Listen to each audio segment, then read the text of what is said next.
And thank you so much to our governors. And I want to say I apologize. I apologize for the abuse that you are facing in this committee that is supposed to be about waste, fraud, and abuse. And I also apologize for wasting your time, because this is nothing more than political theater. Now, again, this committee is supposed to be about waste, fraud, and abuse. We did not have to have this faux creation of Doge. The committee itself, that is our job. So what I want to talk about is something that the American people may want to know, which is economically, how is this impacting them? These failed immigration policies that are only put on so that they can have a show, because we have a reality show president who seemingly still believes that this is all about TV instead of real lives. So let me talk about something really quickly, because I want to clarify something, because I believe that all of you understand the importance of something like tourism. Are you aware, any of you, are you aware as to whether or not tourism in the United States is anticipated to decrease to the extent that we are estimated to lose $12.5 billion in international vendor spending in just the year 2025?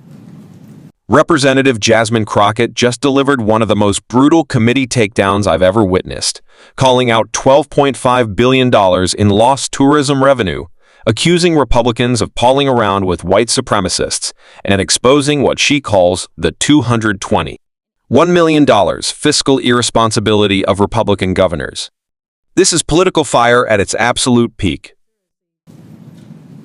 I can answer as the tourism capital of the country. I assume you could. Tourism's already down. It is down in the North Country, where the Canadians refuse to come over because of the hostility toward their country. It's happening in New York City. It's happening at our sporting events here, our theater. There's a ripple effect throughout our entire economy because of the change in attitude that our country, that once welcomed people from all over the world to visit and recreate and to live here, now feels like a very hostile place to them. It is going to have an economic impact on our bottom line, without a doubt. So let's talk about it a little bit more. So I am supposed to have a number of FIFA games in Dallas, and I am fully anticipating that we are going to have a problem, because I've been receiving phone calls that people don't feel safe coming here. And it's not the immigrants. It's this government that is making them feel unsafe. But let me also do this, because they love to cherry pick. They can find, any one person that has been killed. And if they've been killed by an immigrant, then God darn it, every single immigrant is going out and they are killers. And that is the problem. But they don't want to talk about white supremacy. I don't know how many hearings we going to have about the fact that there's been this one immigrant that killed this one person. And no, I'm not excusing any killings by them or white supremacists. But they haven't had these hearings. We didn't have a hearing on Buffalo and what happened there. We didn't have a hearing on El Paso and what happened there. We didn't have a hearing on Charleston and what happened there. So it's interesting that they pick and choose, because it seems like they love to pal around with the white supremacists, and so they don't want to talk about certain other things. But economically, I want to make sure that we're making this point again, because I know that Governor Pritzker, you were the beneficiary of a lot of things from the state of Texas. And a lot of people believe that Republicans are fiscally responsible, but instead they are actually fiscally irresponsible, because what he spent was a whopping $221 million transporting people from Texas to your state. Something tells me that he could have done something else with that $221 million.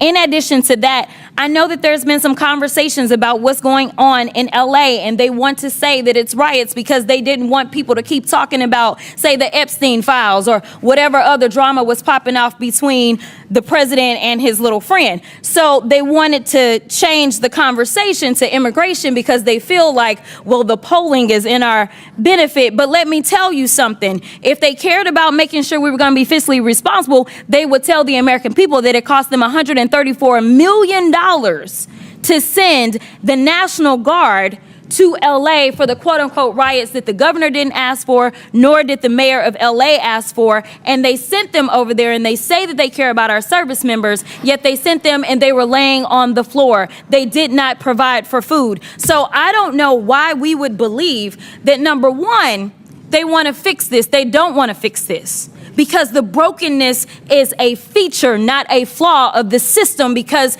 it is beneficial to them when it comes to campaigning. If they can't stoke fear, then why are they going to say have anybody vote for them? Because that's what people are doing. They're voting out of fear. But Ms. Perryman, we know each other a little well. and I know you got a law degree. And it seems like we all need law degrees in here nowadays to understand the Constitution. So really briefly, I just want to make this point. There is a certain person that was afforded, say, due process. But let's say if, say, Donald Trump had been charged with all of these cases that he got charged with in 4 different jurisdictions, if he wasn't afforded due process, there could have been a possibility that he just would have been locked up and thrown somewhere, right?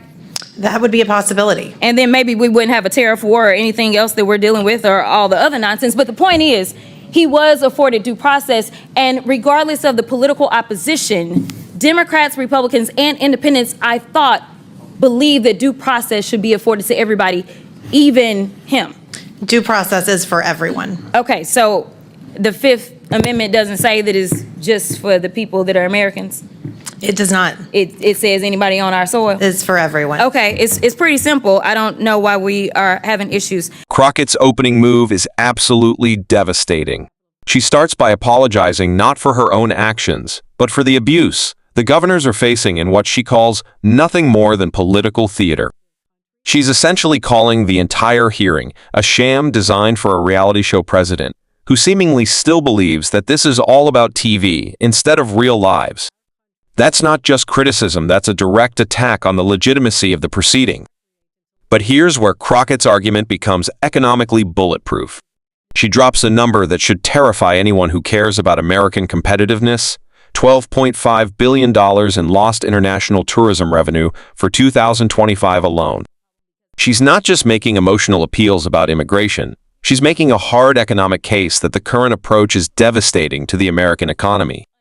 When governors confirm that tourism is already down from Canada to New York City, from sporting events to theater, Crockett is building a case that fear-based policies are literally costing Americans jobs and revenue. What makes this particularly powerful is how she connects it to real-world consequences. She mentions FIFA games in Dallas, where people are calling to say they don't feel safe coming to America, and crucially, she clarifies it's not because of immigrants, but because of this government that is making them feel unsafe.